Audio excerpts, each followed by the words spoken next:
Amen. Alin po yung ibibigay? Sabi ni Kuya Jeff, bigay na po natin kay Sister Michelle. Alin ang ibibigay po yan? Amen. Praise the Lord. Palakpakan niya po natin ang ating Panginoon.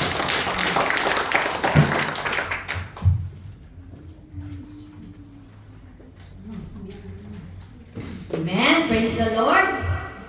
Hey, echo pa more. Ayan, nagbilis ang ating media.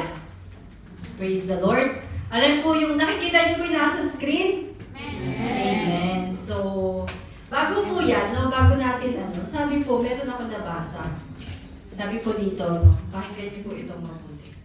The Christian life is shaped by love that is not proud, loud, or self-seeking, but love that stoops low to serve.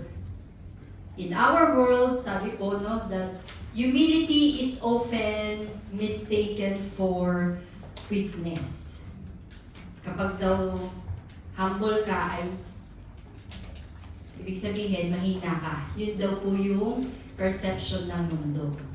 And service, sabi po, is often associated with those who have no power. Ibig sabihin, kapag daw ikaw ay nagbibigay ng service, ikaw ay walang power, walang kakayanan. Amen? However, the scripture reveals that the true power is found in humility, and the highest expression of love is found in service. Naintindihan po natin? Napakaganda. Nung nabasa ko po ito, sabi ko nga, oo nga naman, no? So, the scripture or the word of God reveals that the true power is found in humbleness. Amen. In humility. Yung tunay daw na kapangyarihan na meron tayo is makikita sa kababaang loob. Amen. And that the highest expression of love is service. Tapos na po tayo. Amen. So, ang sabi po dito sa ating topic for today, the standard of, basahin po natin, the standard of humble and loving service. In the scripture, in John 13:14 to 15, ang sabi po dyan, ang sabi po ng scripture ay, basahin po natin, I am your Lord and teacher, but I wash your feet, so you also should wash each other's feet. I did this as an example for you, so you should serve each other just as I serve you. Hallelujah, we praise you. We give you glory, O Father God. We thank you, Father God, for this word of yours, O God. Salamat ng marami, Panginoon, na this word, O Father God, will be revealed to us what is the true meaning of humble and loving service, O Father God. We thank you, Father God. We give you glory. We open our hearts, our ears, O Father God, our mind, O Father God, to hear this word. Salamat ng marami, Panginoon. Ikaw ang mapurihan sa aming pag-aaralan today, O Father God. To you all the glory, all praises, and adoration. In Jesus' name we pray. Amen. So, but first, sabi po, no, let us first define, ano ba ibig sabihin ng humble and loving service? Amen. Sabi po dito, humble service is a willingness to be unseen while lifting others and putting the needs of your community first. Amen? So yung humble service, it is about leading by example and serving without seeking recognition. Amen? So yung humble service daw po, it is a willingness to be unseen, hindi to show off. Amen?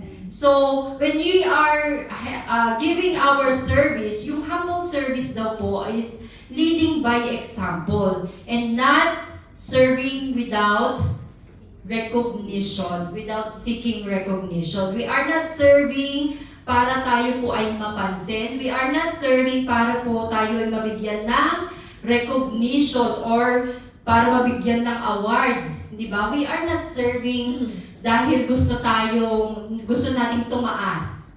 Amen. Yan daw po yung humble service. And loving service, sabi po dyan, refers to actions performed for others that are motivated by care, compassion, selflessness, rather than obligation or personal gain. So, it bridges the gap between feeling love and expressing it through tangible and helpful deeds. Ibig sabihin daw po na yung loving service motivated by care. Dahil you care and you have the compassion and you are selfless, no? Rather than obligation or a personal gain. We are giving our service, sabi nga na sinasabi dito yung loving service ay dahil tayo po ay may pakialam sa kapaligiran natin. Amen. Pwede kang magbigay ng kaya sinabi dito, no, in-emphasize na humble and loving service. Kasi pwede kang magbigay ng service, pero hindi humble, hindi loving. Amen. So, loving service, sabi nga dyan, an action performed for others that are motivated by care, compassion, and selflessness.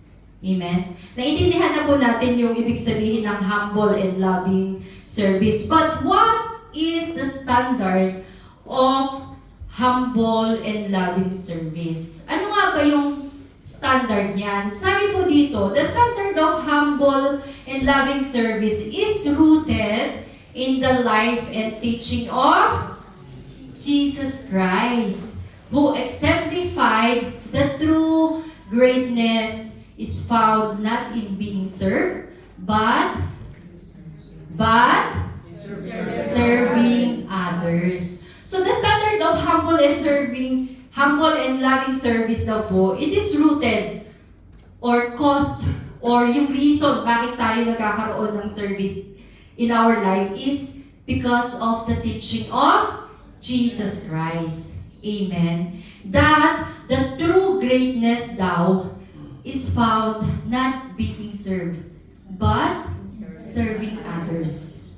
Amen. Yung true greatness now is nakikita hindi dahil ikaw ay pinagsisilbahan, kung hindi ikaw ay nagsisilbi.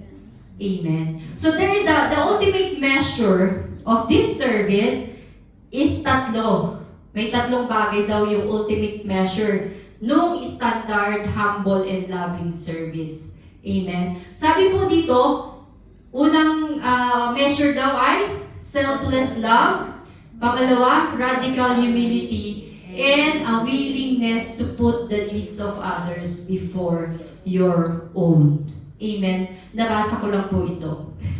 So, may standard yung ating humble and loving service. Amen. And that standard is the standard of who?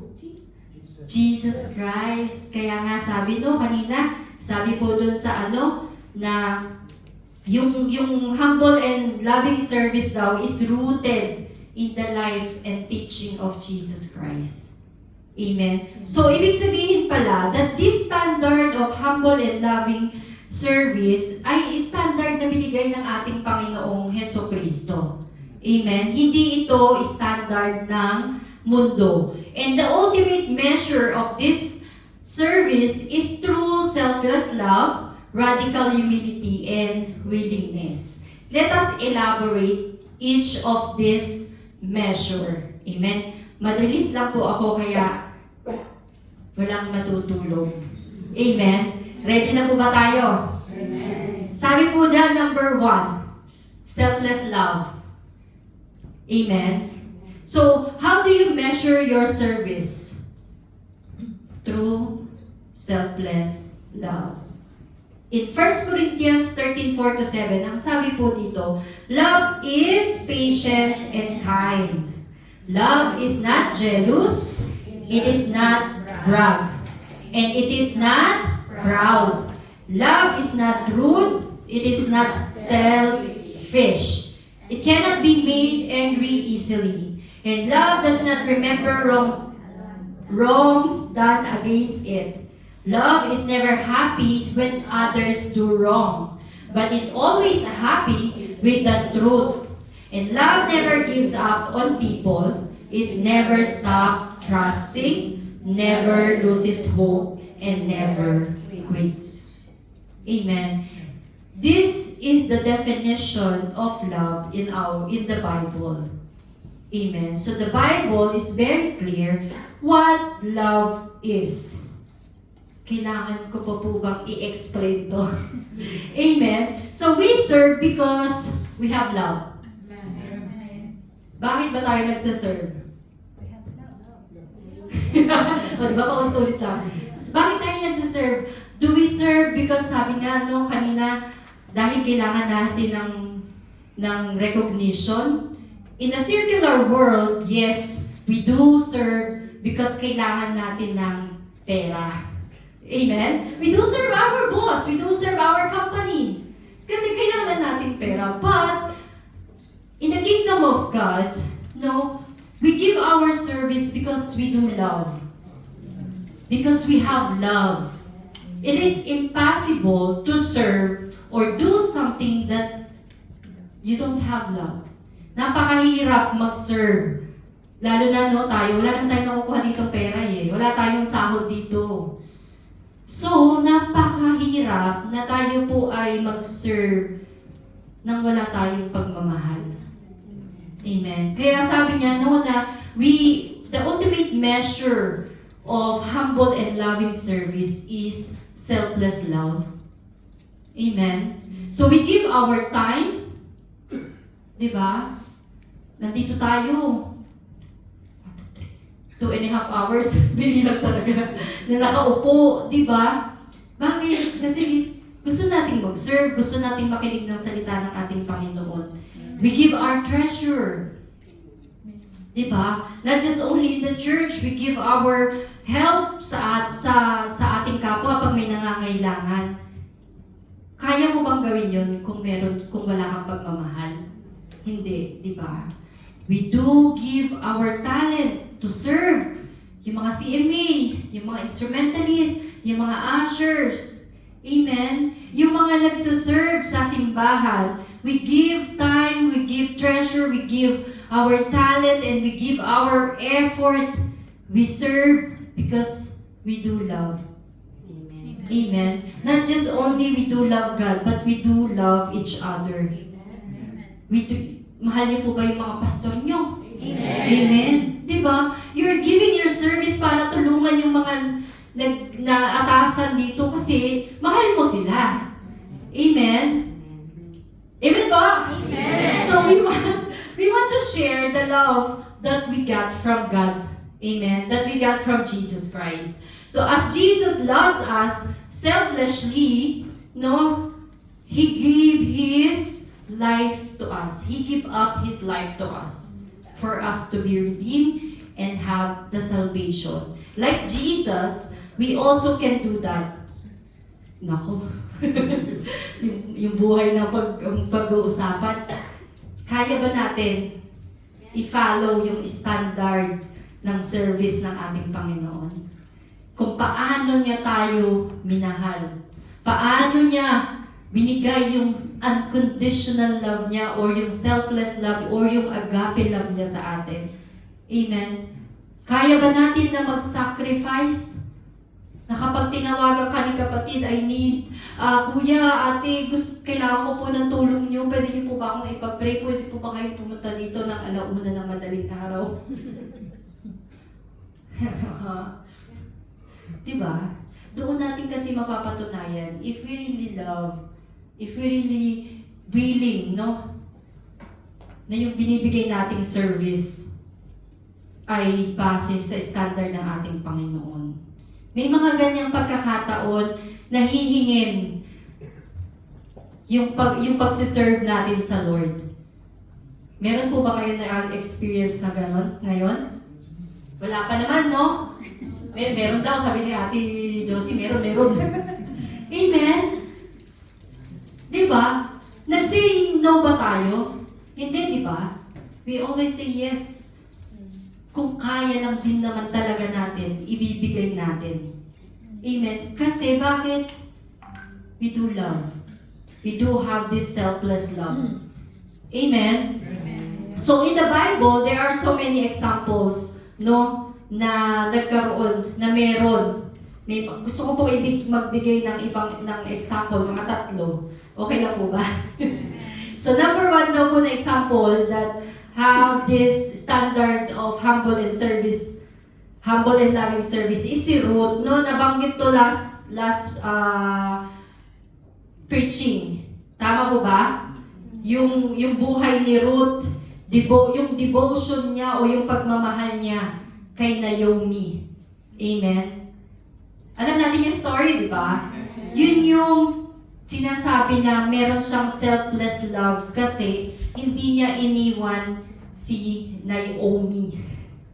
Amen? So, sabi niya, Ruth chose to leave her homeland and stay with her widow. And sabi niya dito, Naomi rather than seek a new life for herself. So makikita po natin yan doon sa Ruth 1-16. Basahin po natin. And number 2 daw po na example is si Jonathan. Kilala niyo po si Jonathan? Sino po yung mga nakakakilala? Taas natin ang kamay. Very few.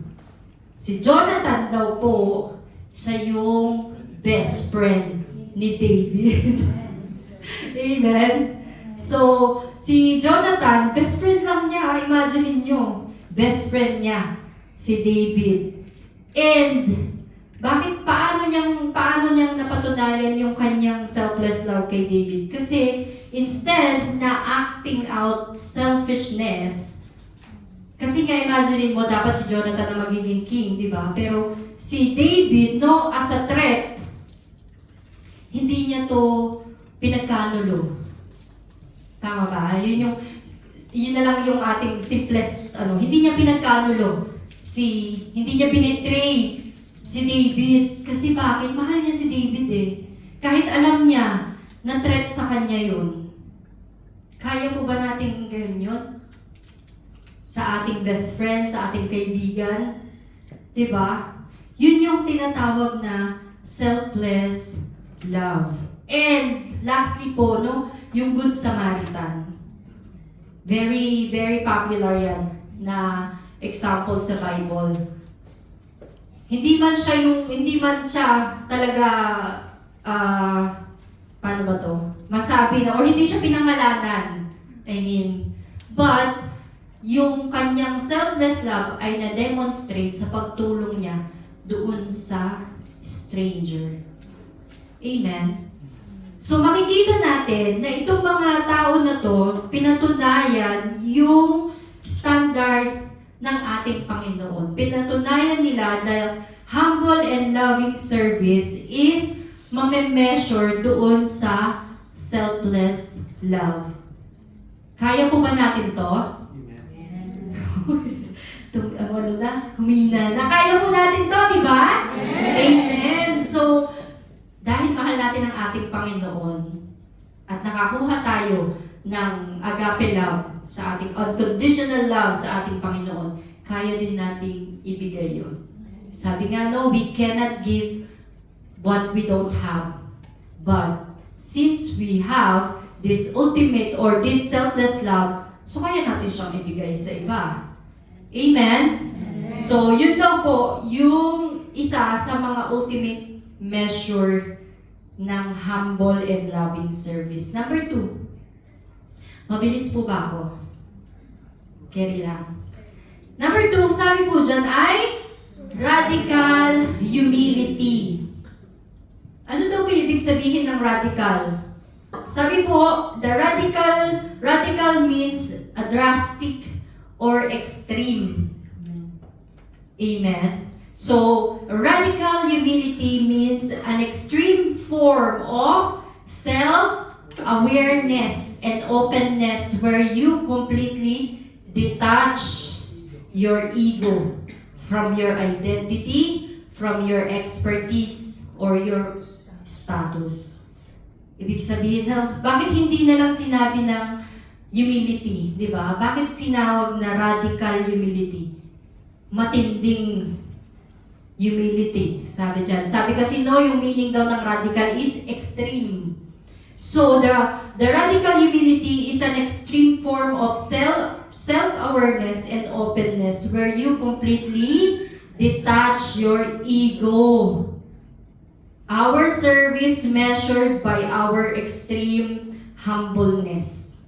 When it comes to service, you will need a lot of patience and effort. Amen? Sobra-sobra yung kailangan natin na humbleness when it comes in giving our service. We don't just care about ourselves, but we don't include pride or selfishness when we are serving others. Amen? Hindi tayo lang yung wala akong pakialam. Amen? Hindi tayo ganon. Walang ganon dito, tama mo ba? Amen. Lahat tayo may pakialam. Amen? Amen? So, kapag si kapatid ay nangangailangan ng tulong, huwag natin sabihin na, I don't care. Amen? So, sabi nga dito, yung radical humility daw po is detaching our ego. Ano yun? Our pride. Amen? In Philippians 2, verses 3 to 14, sabi po dyan, in whatever you do, don't let selfishness or pride be your guide.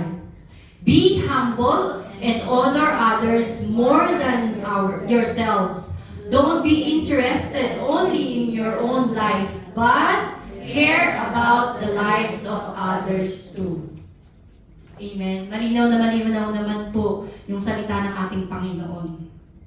Na sinasabi dyan, in whatever you do, amen, do not let this selfishness or pride be your guide. Amen. Do not let the pride nakainin yung pagkatao natin. Kaya nga sabi dyan, no, we need the radical humility to serve others. Amen? So we need to completely detach our ego from our, sabi po dyan, identity. You may be a manager, no? You may be a general manager or a boss in your company. Pero, sa pagsiserve natin sa ating Panginoon, we are all equal. Amen. We don't have pride. We don't have ego here. When we are giving our service, no, when we are serving God, we also serve others. If you are humble in serving God, you also be humble in serving others. Hindi porket manager ka, ay, ayoko siyang sundin kasi manager ako. Pag sinabi ni pastor na ganito, ay, ayoko. Ito lang gagawin ko kung ano yung gusto ko. Amen.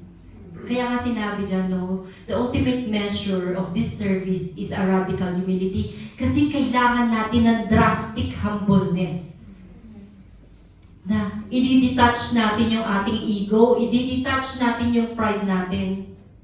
Detaching, ibig sabihin, aalisin natin. Amen. We will have the total humility in serving God, in serving others. Amen. We are not here to be served. Sabi nga kanina doon sa salita niya, we are not here to be served. But we are all here to serve. To serve God and to serve others. Amen. We may encounter a lot of testing, no, of our faith. Kapag tayo ay nagsiserve sa ating Panginoon, marami tayong may encounter, no, na mga problema, marami tayong may encounter na parang gusto na lang nating sabihin na, ayoko na, bahala ka dyan. Di ba? Pero hindi yun yung gusto ng ating Panginoon. Our service measure on how we honor others with humility, not putting our own first, but making it sure that they are all okay. Amen. Like your leaders, di ba? That they are always chatting you, kumusta ka na ate, kuya? Di ba? That our service is measured on how we honor others. Kung paano mo irerespeto yung kapwa mo. Amen. Napaka-importante po na tayo po ay may humbleness when it comes in serving the Lord and others. It models a selfless and sacrificial mindset, no? That uplifts the vulnerable and prioritizes faithfulness to God's will over our personal glory. Amen. Our humbleness models a selfless and sacrificial mindset. Amen? Nahirapan po akong Tagalogin yun. So, i-ano na lang natin. That uplifts the vulnerable and prioritizes our faithfulness to God's will over personal glory. So, ibig sabihin, kailangan nating unahin. No? Kailangan nating unahin yung iba over our own. That is what the standard of the Lord. Amen. Kasi mas inuna ng ating Panginoon tayo kaysa sa sarili niya. So if we follow Jesus and if we follow the standard of Jesus, we also do the same. Amen? So we need to prioritize yung faithfulness natin doon sa will ng ating Panginoon. And what is His will? Yung will niya is to serve others, to love others.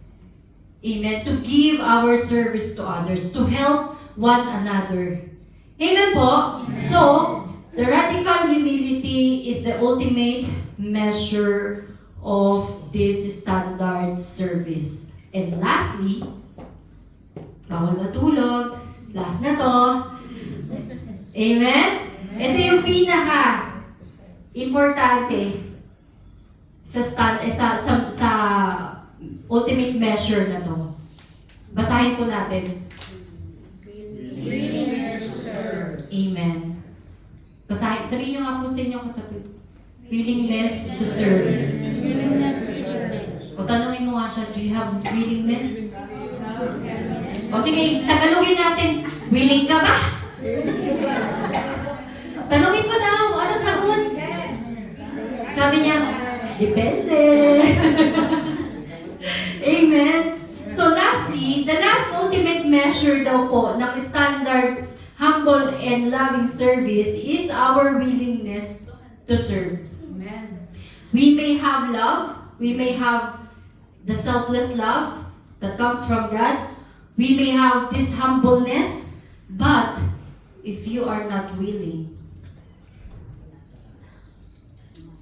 may love ka nga, di ba? May humbleness ka nga, kaso tinamad ka. Amen. Ay, ayoko na. Tulog na lang ako. Pina-attend ka ng BS ng cell group leader mo. Mahal naman kita. Sabi niya.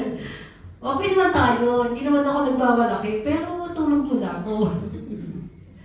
Pinagawa ka ni pastor ng ganito. Eh kaso ano inuna mo? Diba?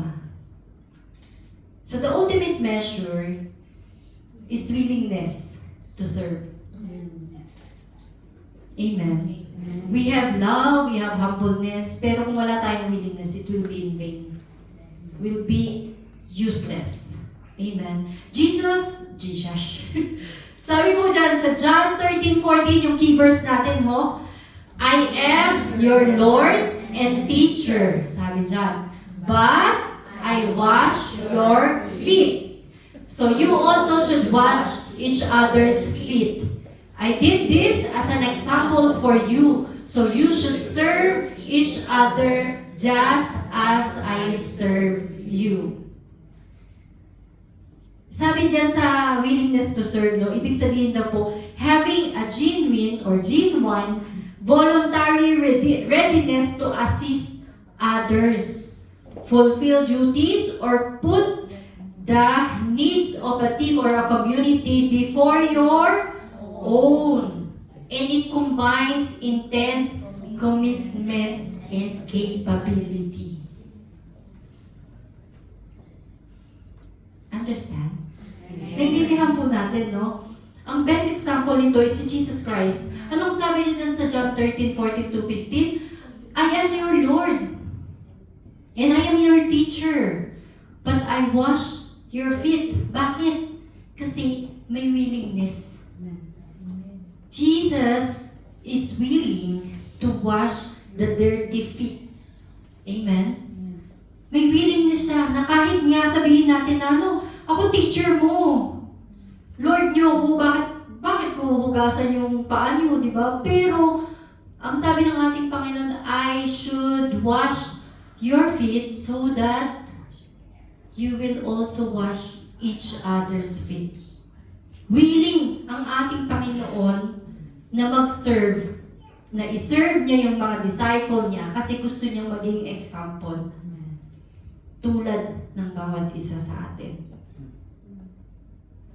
Hindi mo pwedeng ayain yung isa or hindi mo pwedeng i-encourage yung isa nating kapatid kung ikaw mismo walang willingness. We should be an example. Willingness, no, sabi dyan, is having a genuine readiness to assist others. Yung totoo, yung ano nga yun, Tagalog? Bukal sa puso. Taos sa puso. Na pagtulong. Taos sa puso na commitment. Amen? And sabi nga this includes our commitment and capability. Kasi kung wala tayong willingness, wala tayong commitment.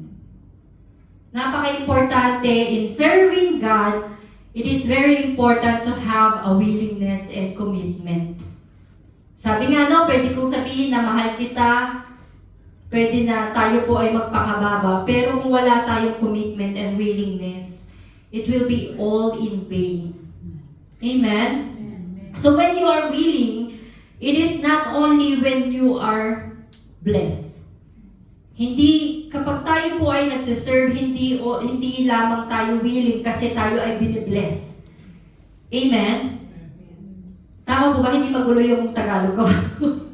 So sabi dito, when we are serving God or serving others, we don't commit because we are blessed only.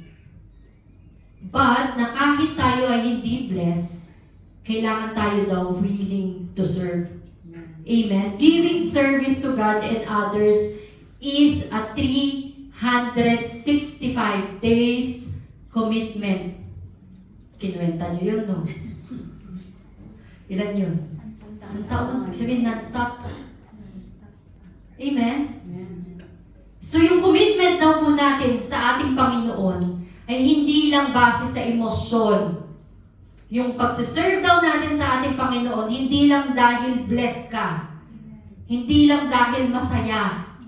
Hindi lang dahil andun yung kaibigan mo. Or hindi dahil may pagkain doon. Amen? Yung commitment natin to serve the Lord is binigay natin kasi nga, mahal natin siya. And we want to be an example to others as well. Amen? So the measure is all about our heart. It's all about our willingness to serve. Nakukuha po natin. Amen. Amen. Kasi ang ating Panginoong Hesukristo ay willing siya na kahit siya ay Lord, na kahit siya ay teacher, pero ano yung ginawa niya? Diba? Sinerve niya, nag-serve siya doon sa kanyang mga disciple. Kaya po ba natin gawin yun? Yes! Amen? Kaya natin yun. We need to follow because we are following Jesus Christ. So we should follow His standard. Amen? And the standard, sabi dito, na yung ultimate measure is willingness to serve.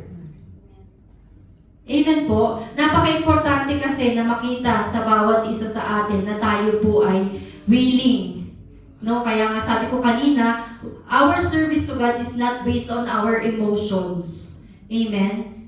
It's not because that, nasa mood ako, so magsiserve ako. Pag wala na ako sa mood, bahala ka din, pastor.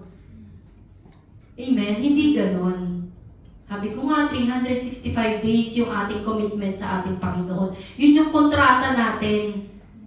And renewable yun every year. Amen? Hindi na kailangan ng pirma. Automatic siya. Parang yung mga subscription nyo sa inyong mga phone. Amen? Napaka-importante po na tayo po ay may willingness to serve. Lagi ko nga sinasabi, no, if you are not willing talaga, hindi ka makakakommit. Kasi wala kang willingness. In everything that we do it for? Amen? In everything that we do it for the Lord. Amen? Even yan ay pagsiserve sa ating mga kapatid, we do it for the Lord. Kasi yun yung sinasabi niya. Kasi yun yung utos niya. Amen? So, next po, ang sabi po dito, the call to follow Christ is a call to serve. So this includes forgiving those who hurts us, helping the poor, embracing the lonely, and uplifting the weary. It also means remembering Christ in our worship. Not as a distant king, but, sabi po, basahin niyo po yan, but as the one who stooped low to save us. Ibig sabihin po nung stoop dyan means to bring down or to bow down. Ibig sabihin nung nagpakababa ang ating Panginoong Hesukristo. So we should always remember Jesus Christ whenever we serve. Pag nararamdaman mo na parang nanghihina ka na or nawawala na itong mga to, let us all think that Jesus Christ died on the cross for us. Amen? Siguro yun yung pinaka magandang motivation natin. Amen? As a conclusion po, sabi po dyan sa next slide, no? Selfless love, radical humility, and willingness to serve. Kung makikita niyo po dyan, the measure of our service is love, humility, to serve.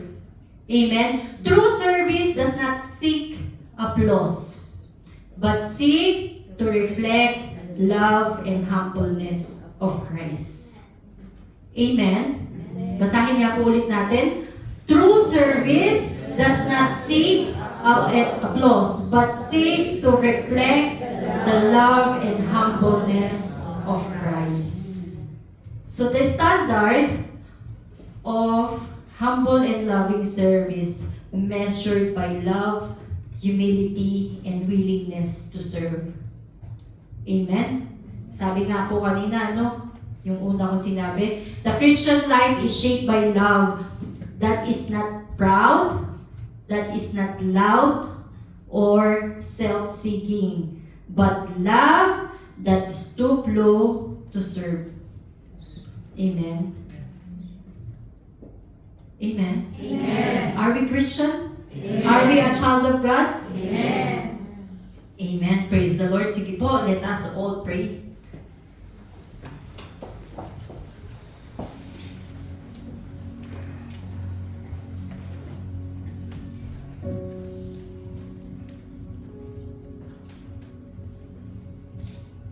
Let us ask the Lord, no, na itong mga napag-aralan natin, yung standard of humble and loving service,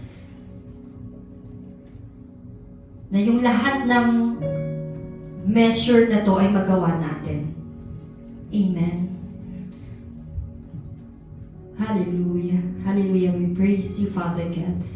And we give you glory, Lord.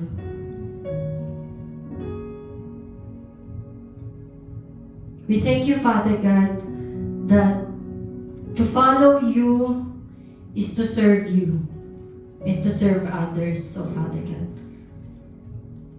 This includes helping our others first and remembering you in our service, oh Father God, as our worship to you, O Lord.